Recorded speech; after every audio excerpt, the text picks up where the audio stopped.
সুনামগঞ্জে বিজিবি টহল দলের উপর চোরাকারবারিদের হামলা, এক বিজিবি সদস্য আহত। বিস্তারিত দেখুন প্রতিনিধি এমডি ফারুক মিয়ার পাঠানো তথ্য ও ভিডিওতে। সুনামগঞ্জে সীমান্ত রক্ষায় নিয়োজিত বিজিবির একটি বিশেষ টহল দলের উপর সংঘবদ্ধ চোরাকারবারিরা হামলা চালিয়েছে। গুলি বিনিময়ের ঘটনায় বিজিবির নায়েক মোহাম্মদ আখিরুজ্জামান গুলিবদ্ধ হয়ে আহত হন। 28 সেপ্টেম্বর রাত 9:30টার দিকে রূপনগর এলাকায় 28 বিজিবির 11 সদস্যর দল টহলে গেলে প্রায় 100 থেকে 120 জন চোরাকারবারি ভারতীয় গরু বোঝাই একটি ট্রলার নিয়ে বাংলাদেশে প্রবেশের চেষ্টা করে। টহল দল বাধা দিলে তারা ইট, পাথর, বল্লম ও গুলি ছোড়ে। বিজিবির পাল্টা প্রতিরোধে 33টি গরু ও একটি ট্রলার জব্দ করা হয়। ঘটনাস্থল থেকে দেশীয় অস্ত্রসহ বিভিন্ন সরঞ্জামও উদ্ধার করা হয়েছে।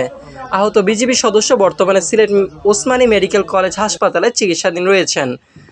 28 বিজিবির অধিনায়ক lieutenant colonel A K M. Zakaria Kadir জানান, সীমান্তে নিরাপত্তা রক্ষায় বিজিবি সর্বদা সতর্ক এবং ভবিষ্যতেও এমন হামলার কঠোর জবাব দেওয়া হবে।